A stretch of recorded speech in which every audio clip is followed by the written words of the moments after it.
Hey everyone, welcome to the BetSperts Golf. What are we? WWT, the Worldwide Technology Championship Yeah, at Mayakoba. mouthful, isn't it? Yeah, Some of these, I like the ones that are simple. The Masters. Masters, easy. Yeah, They don't change that one ever. It's always the Masters. We've yeah. changed lots of sponsors for this event over the years, but we are back in Mexico, Playa del Carmen at El Cameleon. A Greg Norman design, which I think is always fun this time of year, as we've been, Greg Norman's been on the other side of it for a little bit. But Andy, how we doing, bud? Yeah, if you want to get yourself some, God, I saw some Greg Norman gear.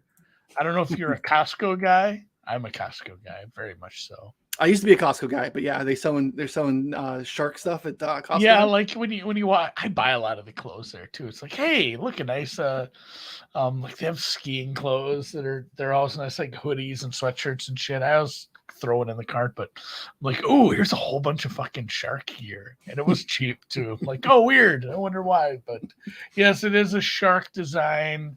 And it's a resort course for the second week in a row. And Yeah, this is a tournament that's happened for about 15 years, but it used to be at a different time of the year.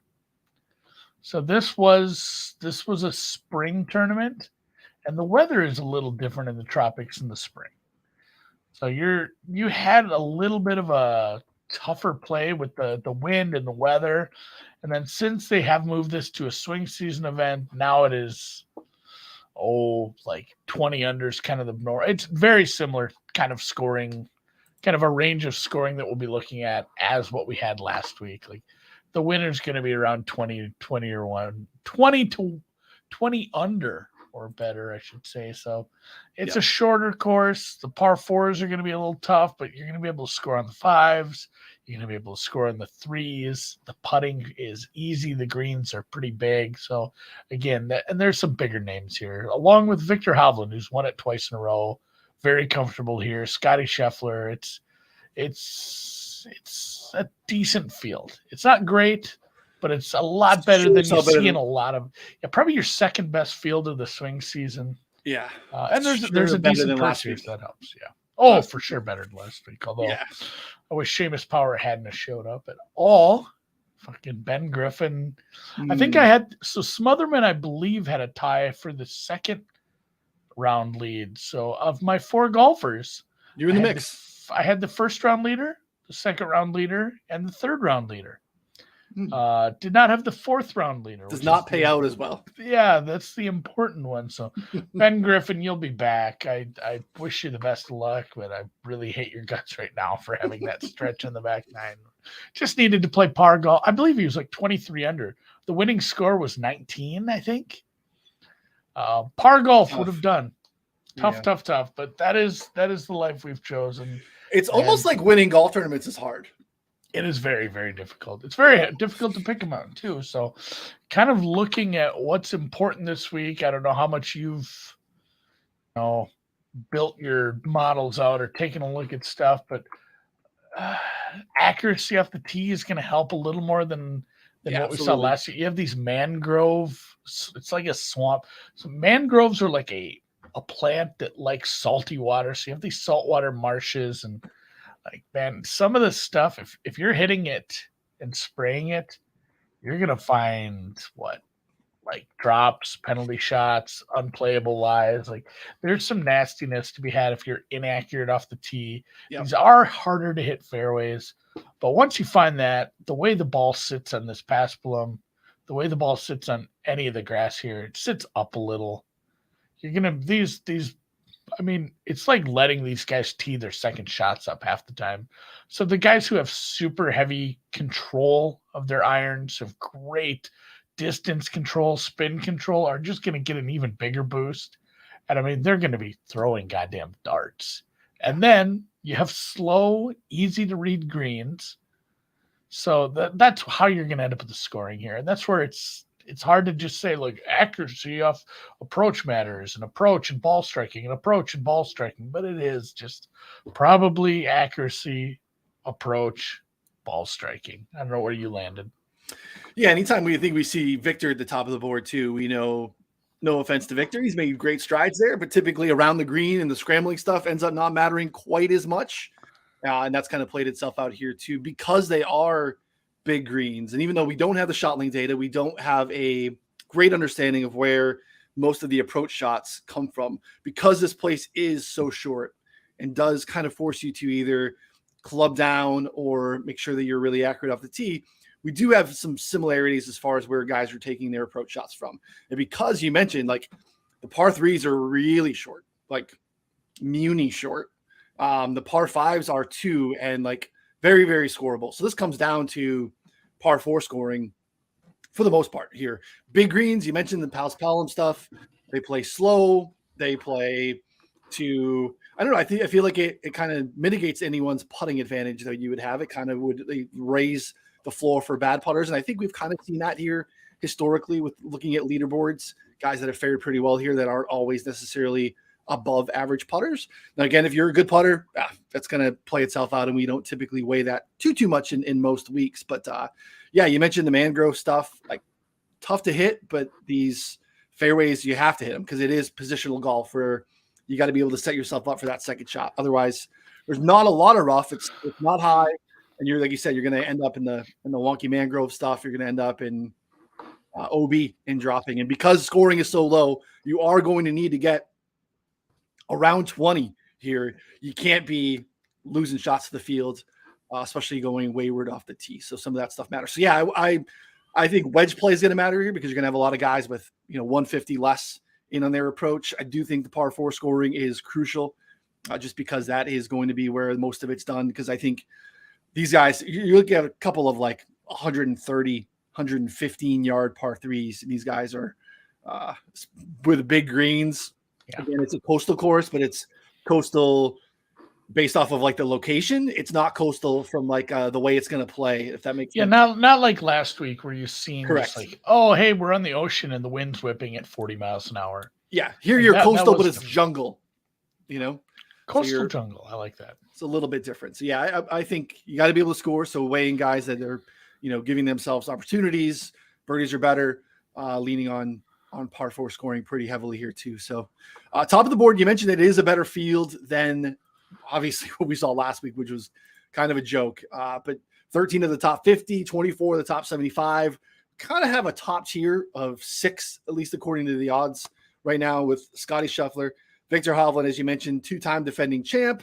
I'm going for 3 straight, which does not happen very often unless your name is Tiger Woods. Colin Morikawa making his debut here. Billy Horschel, Tony Finau, and Aaron Wise. That's what most of the books have at 20 or shorter. And we have pretty much most books have a sizable teardrop there. How do we feel about the top of the board? Obviously, backing Vic for the 3rd time here is a tough stretch, though we are seeing this more and more. We talked about it at length. Like, we continue to have guys that show up and win back-to-back weeks, defend at, other places. We've already had it a couple times in the swing season. Are you interested at the top of the board? Yeah, he's not in America, so you might as well bet him. He's not in the mainland. That's where you bet Viktor Hovland, I guess. You can't win in the continental United States, but not really in Scheffler. Same with the kind of his price. I know he's great. It's hard to back him here. He hasn't played a ton of golf. And truthfully, like, he came back to earth a little during the summer. Absolutely. Not to say he was a bad golfer, even just below a great golfer. He just wasn't as dominant. He had his peak during the the early spring there. He's a deserved favorite, but I mean, there's not a big difference the way I look at this, the way I'm modeling it, between some of the guys near the top of the board. I think Hovland gets the respect he deserves for just playing so well here. It's one thing to do it once. Once you've done it twice, it's probably a little bit of signal. Billy Horschel's a guy I like. I'm never going to back him at prices like this. That's tough for me as well. And Morikawa, I haven't seen him play a ton. I'm not super excited to jump in on him either. So right off the top, I did play someone. I was willing to bet this at 16-1. I waited for bookmaker knowing like just the love's not going to be there. But the question was, what kind of golfer plays well at this course? And probably just a good golfer. Like, it is just a resort course. This is something you can go play. You can go play these courses. be a little more difficult for you. But Tony Finau's form through the end of the summer was just so high level. Like I really struggled to ignore him. I have him right up there. I've number one in form. He's a high end finding greens, high end irons, and his fit, just everything I built into my fit model was super high on him, obviously, as well. He's one of the favorites. I found an 1855 at Bookmaker. If you can get 16, 17 or better on him, he's definitely a guy I bet him. So Tony Finau, where he be now, he won 2 in a row. He didn't play bad in the playoffs. I think, fifth at the St. Jude. And then it's been a while. Some of these guys, I'm a little worried about some of that, where these guys haven't played much because it is swing season / off season, even though Bryson claims he's never had an off season before this year, which is just odd. But I will, this is the only one I looked at the top of the board. Like I mentioned, I can't bet Scottie under 10. I'm scared off of Morikawa. The only other guy I looked at, I was a little worried about his number as well. And let's just dive right into it, because it is, you're pot committed here. So I knew this was firing last week when we talked about it before, because I couldn't remember which episode, or after the end of the episode, I couldn't remember which course we were going to, and I was like, next week's Aaron Wise week. Again, it's coastal. We like Aaron Wise on coastal courses. We like Aaron Wise when putting isn't going to be necessarily a stretch, although he is putting better. But again, ball striking has been really good for the last 5 months or so. I sometimes can worry about him going wayward off the tee, but he's fared well here in the past. I think the par 4 scoring is something that he probably does. It's probably his strength of his game. Have him top 10, basically any round sample size that you would probably want to fit. Approach game, basically a lot of the things that matter, just ball striking, tee to green, approach, proximity from like the 125, 150 bucket, which I think is going to matter. He's going to give himself a lot of birdie looks. These are big greens. He likes it here. Yeah, Aaron Wise, I wish it was longer than 20, because 20 feels a little short, but it's even shorter than that in some places. DraftKings opened it up at like 16. I waited a little bit for some other places to populate 20s, and we're here. This is the week. I feel it in my bones. We're going to get it. The monkey off the back will not be pot committed, because he is going to come home this week. So Aaron Wise, swing season, Mayakoba, this is it. It's Aaron Wise break-even week. This is all Actually, I played it a little heavier than I posted to make sure that we are definitely covering the break-even if we get there. So we're covering. Good. We all have that guy. Yeah. I'm trying to think who'd be my guy for that. I think you might have him on the card, if I'm not mistaken. We're coming up on it. But the other guy in the top I want to mention, so I like Billy Ho as well. Morikawa scares me here, right? We haven't seen him much. He hasn't played here before. But as far as like the elite golfers, the top tier in the world, guys that find fairways. So nice for him. Yeah, right? Like fairway finder, it's not a super stretch for him to just kind of, be super accurate off the tee. He is. And then you're just talking he's a smart enough golfer where he knows exactly where, and I'm not sure who his caddy is. I can't name every caddy, but seems to have at least between him and his caddy, a knowledge of exactly where to club down. Yeah. I just think if this is a spot where, okay, he's finding the fairways, he's going to have good lies. We know again, approach game is elite as anyone in the entire world. And if we have a spot where, baseline putting stuff is maybe going to be a little bit noisy because it's a little bit easier to putt here. That's the one that at the top of the board I have a little FOMO with. I think like Finau makes a lot of sense too. He's number one in everything that I'm running as well. I just worry about like Finau not golfing means Finau's playing with his 15 kids. Morikawa not golfing is like he's probably still golfing. Right? I don't know. He's still in honeymoon mode, right? Or True. Is he still did the wedding happen yet, or is he still in wedding planning mode? I don't know. We need someone who's better at following the golfers on social. We need an Instagram guy that just follows it. I know Ron's not following that stuff. So tilting. My camera keeps doing this and tilting me to the side. Like I had to tighten something up. So now I'm better. But is this who you were referencing? Is it Tommy Tables? Not Tommy Tables. I think the next one that you fired at. Yeah. But Tommy Tables, I think, is a great play here too. For all the reasons we just talked about Morikawa. Yeah, we'll dig into Tommy Tables first. And yes, he's another one too, and he's had good form here. Just over the month of October, his worst finish over the 4 tournaments since the Tour Championship is 13th, 12th at Fortinet, 4th at Shriners, 9th at Zozo, and 13th at the CJ Cup. His putting has been great. His approach has been even better. He is now in the echelon of, hey, this guy might be one of the elite iron players on tour. And I know, SG numbers are a relative number relative to the field, and those weren't the strongest fields, but those are pretty good numbers. And his tee to green stuff has just been great. He has a decent enough fit. The form's been good here. And then, that early summer stretch where he didn't play well, then he kind of busted out of that funk and ended up playing in the playoffs there, doing well. 10th at the Tour Championship. He's kind of parlayed that into, a nice swing season form. And I have him near the top of the board for everything I looked at this week. His fit is great. He's been a really good, finding greens in regulation, close proximity, irons, everything. So Tom Hoge, 35-1. If you can find that number, I'm pretty happy with that. And he's a guy I'm probably going to play. And I know he did win last year. We saw him win on the West Coast last year, but he's a guy I'm probably going to have on the card quite a bit this year if his numbers continue to be showing a bit of value for a guy. Yeah, he has win equity now. He has won. He doesn't have to get that monkey off his back, and he's played well, and he's ended up right near those last couple groups pretty much all of swing season. So kind of another guy I'm just riding for him on.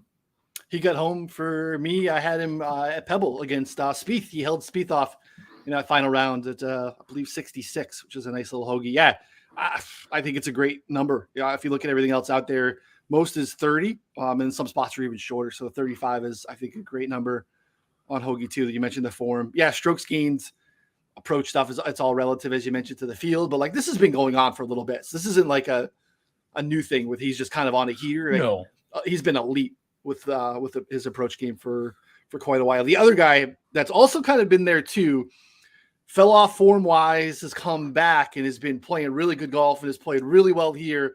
This is the guy that I was referencing. I've backed him a little bit, but I feel like you've had him every week I've had him, and you've had him other weeks when I haven't. And I like Brian Harman here quite a bit. Yeah, this wasn't one I was excited to click on just because I feel like it has cost. He's just my tax. Like some people consider, certain golfers like, I'm just going to pay tax on this guy. I'm just continuing to bet him. But yeah, Brian Harman is another one where I saw him near the top of my, a couple of the models I ran. He's a really accurate driver, not the longest off the tee, but again, that doesn't matter here. We're going to club down quite a bit. He's been, the Tour Championship really bit him putting, but otherwise he's an okay to above average putter. Yep. We don't think that matters all that much here. And just form since the Open, where he had a top 10 at the Open, not a very good comp course for Mexico, but a couple of top 20s, a couple of top 10s. He played well at the CJ Cup. The form's been good. The fit is honestly electric. When I did look at fit, it's like, oh my God, I have Brian Harman as a top 10 golfer according to how I'm building this out for fit. And he is the same price. So 35-1, he's kind of in that same range. Looking for him to finally, I don't know, does he have a win? I'd have to go back a while. Yeah, he's won on tour. It's been, I know, but it's been how long ago? 2016 Wells Fargo, something like that. 2017 he won. Yes, 2017 Wells Fargo. Yeah. Look at it. 2014 John Deere. Yeah, he's the guy who's won on tour. Just I don't know. Form's fine. Fit is electric, and I think I'm looking at some of these guys who hit it shorter but accurate as shit. And just like you said, if you put a really nice shot, if you're a tactical golfer, and I believe he can be, if you hit your tee shots right where you need to put them, it's going to sit up on this turf. It's like your second shot is on a tee. And I love his approach game already. I think it's going to be elevated here. And Brian Harman's going to be, like we said, throwing darts. He's going to have some nice short putts on a nice slow surface. His putting's improved. And there we go. 35-1. I think he should be able to run with some of these big dogs. Yeah, I mean, this guy contends at Augusta. I mean, I know Augusta favors lefties often, but he's, you dial way back to like the past 100 rounds, past 75, past 50 rounds. Brian Harman's one of the best par 4 scorers on this, at this event, and that I think matters massively here. So fairways gains, he's going to be there too, all those things. So yeah, Harman is a nice look. There's a few other guys in this range. Like the form for Russell Henley has not been good.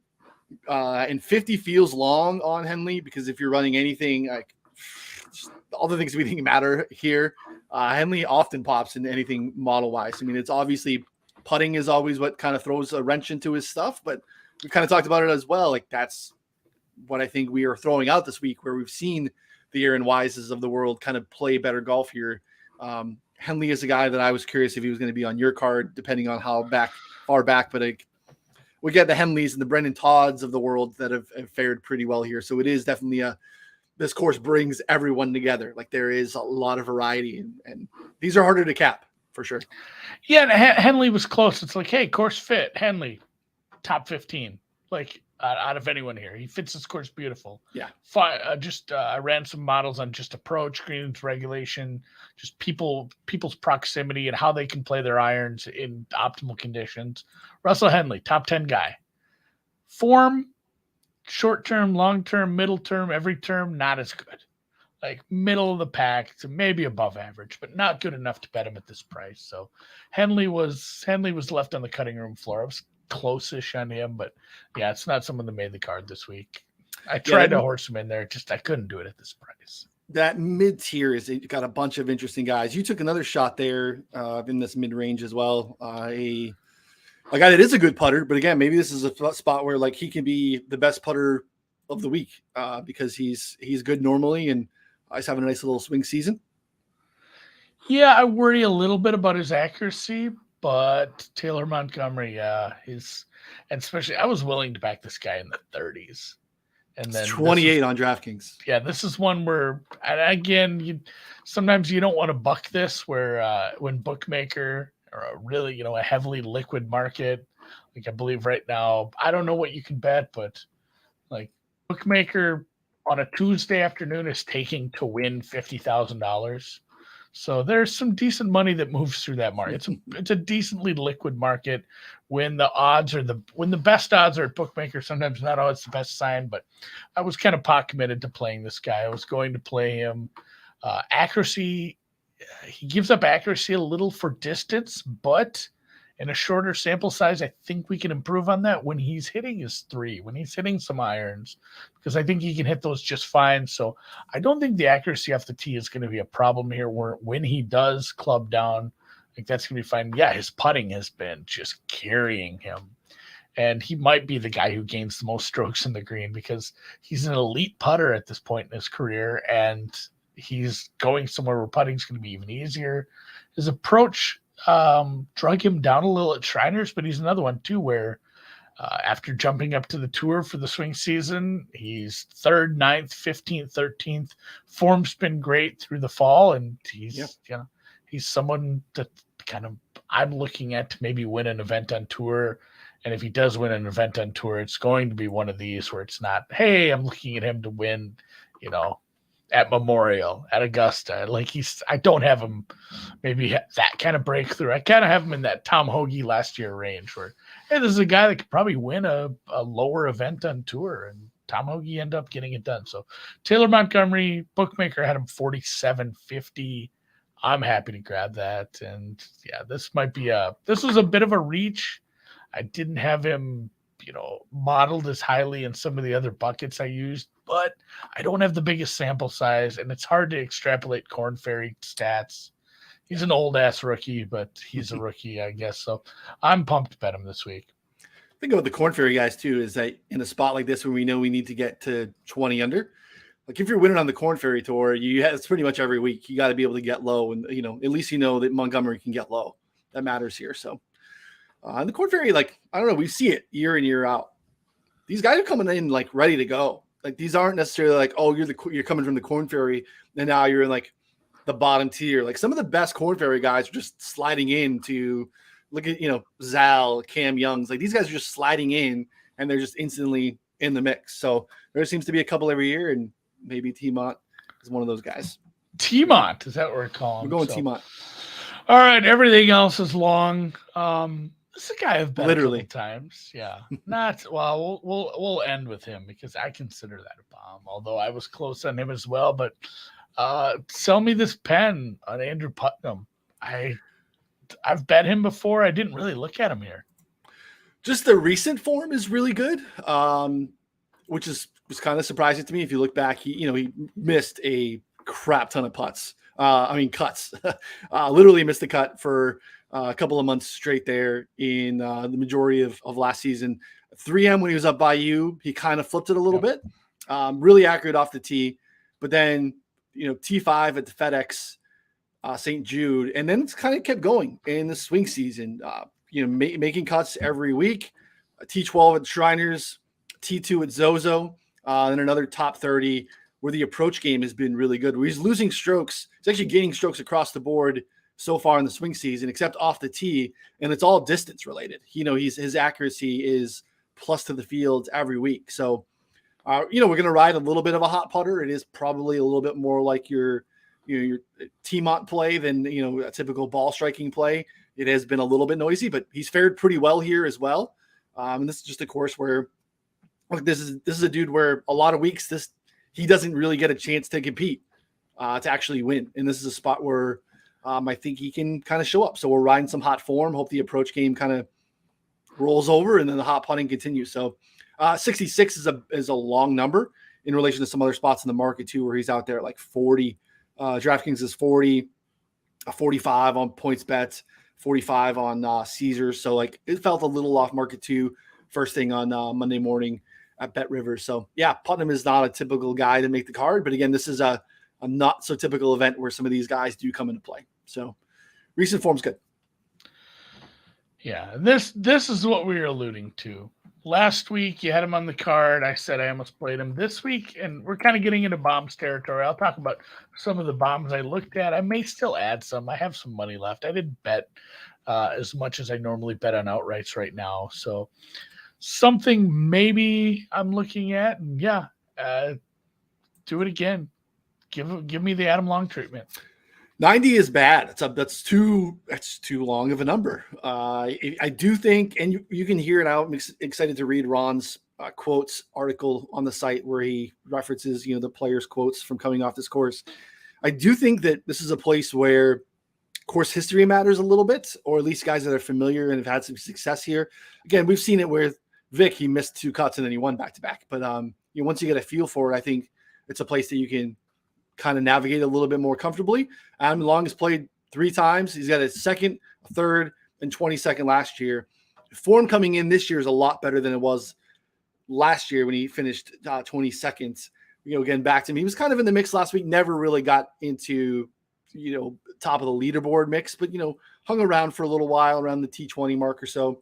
I like what he does based off of what we think is going to matter here. Just the finding fairways. Par 4 scoring is actually surprisingly really good for a guy that doesn't really typically pop in some of those things, and like the proximity range form, how he's been of late, and can get really high with the putter. We know he can go low. 90 was a bad number on Adam Long. We see kind of where he's at elsewhere, which felt like part of the reason to him, like it just stands out. 70 on DraftKings, 70 on Caesars. Looks like Bet Chris has got a nice number if you're, kind of messing around with that stuff. 98. 98.50. You just talked me into it. I said I had an 80. I scrape one site for odds, just kind of as they're usually a pretty good midpoint, just to put in my sheet to be like, look, just a cursory glance at where people are in the market. And I seen Adam Long, and I think he was 80. And I said, God, I got to think about that. And the fact that he's 98 at Chris, I'm going to put a little quarter unit play on that, win a few grand off Adam Long. That'd be awful nice if he could come through. But everything you said, I echo that sentiment. Almost played him last week. I guess I'll play him this week. There are some other bombs that I do think are interesting, partially because this place, like I know that we have we poke some holes at the top of the board and we have a decent field. But I do think anyone can win here. What are some of the other names you like? Adam Long was the first one, but Lee Hodges, yeah, someone I looked at. Mark Hubbard, someone I've bet a couple times that I looked at. David Lipsky, another one I've bet a couple times that I definitely looked at. Form isn't great, but fit's good here. He's an irons guy that can make it work. Kind of the same thing, Martin Laird. He's a really decent irons player. He fits well here. And then a guy from last week who I won't bet because he hurt me, is Ben Griffin. Similar price, a little longer. Thought about it, but staying away from him here. Hayden Buckley is a. I wish it was a little bit longer. I was gonna say, what was your price? I have him, but the one I pulled only had him 66. DraftKings has an 80. Okay, that's probably a play. Yeah, like if you get 80 on Hayden Buckley, like right now, bet Chris at 58. Like if you get 80, that's something to look at. It might be one of those days that I tried. Yeah, when I messed around with like last 24 rounds, Hayden Buckley pops like again really short-term form, pops really really highly here. Terrific par 4 scorer, really good with accuracy off the tee. Just like a couple of wonky proximity buckets, but I don't even know how much to really weigh that because we don't have the shot strokes gained data here, no shot link. So. And again, not a great putter, but this is a place where we've already talked about that. It doesn't necessarily matter too much here. So yeah, Hayden Buckley at 80, I think is a pretty good look. I like the Lee Hodges look. 70. Yeah, I found a 75 at Bet Online. So another bet. It's just like deep diver. I'm making bets live in the air. Like, yeah, he talked me into it. It's good content. Gosh, Joel Damon cannot make a putt at all. Like if you look at his recent form, I don't know what is he putting lefty? Like I don't know what he's doing. It's struggle bus. But Joel Damon, shorter course, coastal courses, out of the country. He's another guy that he's typically where Joel Damon is kind of popped. He's interesting. Again, I wish he was a little bit longer considering the form. It looks like 70 on DraftKings. There's a 74 on Pinnacle. Again, I wish we were a little bit longer on Damon considering how he's been playing, but he's another guy that's kind of popping for me. Not super bombs, but he makes a lot of sense. Yeah. Lee Hodges. Yeah, Lee Hodges is probably a DFS play. I haven't played much golf DFS. I might get a few lineups going just because there are so many guys in that range. It's like, man, I can make some pretty snaky lineups where it's like Scottie, Tony, and then 4 guys that I love down here. Yeah. You do a Scottie, Tony, you do a Scottie, Colin, you do a Tony, Colin, and then you can really get away with some guys that I think can absolutely scorch. And, maybe they don't win, but I think they can make it to the weekend and score some damn points. So a couple of DFS looks maybe. And if you want some more DFS content, I'd look in Ron's direction. He does a show at 3 Eastern and will also be putting out an article every week, along with daily articles where he does some of the daily plays. And he banked one. We talked about this last week, but yeah, he hit a nice tournament win a couple weeks back. So nice to see that. And yeah, follow along if you want to try to do that as well. No better feeling. The Sunday sweats are great for an outright, but boy, it hits differently with DFS because the swings are so wild. So. Yeah, I don't get as deep into that as some, but I still love to play the tournaments. I can't play cash games in golf. It's just boring. It's so boring. And I do it in other sports, but can't do it in golf. Same. Yeah. I don't play much in the swing season. I will fire a lineup every single week, but I don't get into it quite as much. But yeah, Ron and Byron do a great show. I should check that out later this afternoon here on the BetSperts Golf or BetSperts YouTube channel. Not sure when they're doing it, but this afternoon. Subscribe, smash the like button. You'll get the notifications. You won't miss that show. I know they've been moving around a little bit scheduling wise, but yeah, definitely check that out. I'm sure they'll have some good bombs and hopefully make another one. So join along. Yeah, now you got me going to the YouTube to see what time they scheduled it. They're just moving things around willy-nilly, huh? I guess the thing about the show is, and it's great if you want to join live. If you want to ask them questions, you can join live. But true. It looks like they have it scheduled for 1 a.m. That doesn't sound right. That's tough to hang out and watch along. Yeah. I feel like that might be wrong, midnight Central. I will. I'll have him update that once I get a chance. That's funny. So, all right, and yeah, if you want to join over at Betsperts Golf, we are dangerously close to finishing up one of our coolest tools. Any of you guys who use Fantasy National, and like I don't want to speak ill of competitors because I use Fantasy National. I have for many years, but basically custom model building, but better. Being able to save your designs. Like if you like to run the same model every week, you can save that. It'll automatically update. So you do a form model, it'll just update for the new field, for the new form. You can save it. We're going to have some features where Ron, myself, Ryan, other people who do any of the work here can build their models, and then you can just open those up right on the site and look at that, probably edit them as well if you want to start taking that and deconstructing things. And then also just like the biggest thing is being able to have a little more flexibility in those custom stat models and then save them and use them over and over again. So some features coming to the site pretty quick. If you want, check the site out, betspertsgolf.com, just $1 a month during the swing season. That goes up in 60 days once we hit the end of December there. So check it out now, get used to it, and then we'll probably give you some sort of discount if you do that anyway. Once we get to January 1st. You know what? New Year's Day sale right around the corner. So for me and Noonan, anything else before we hit the road, Nooners? Nope. Aaron Wiseby, baby. Let's get it. Yeah. If I can't get an outright, I'll cheer for Aaron Wise. You need this. You need this more than anything. I just need to start the season and not have to feel obligated to bet him every week because he's good and he's playing well. It's getting more expensive. If Ben Griffin won last week, I wasn't even going to show up this week. I had a crossbow picked out. I had a vacation picked out. He was going to pay for all that. That son of a bitch. So see you guys next week. Peace.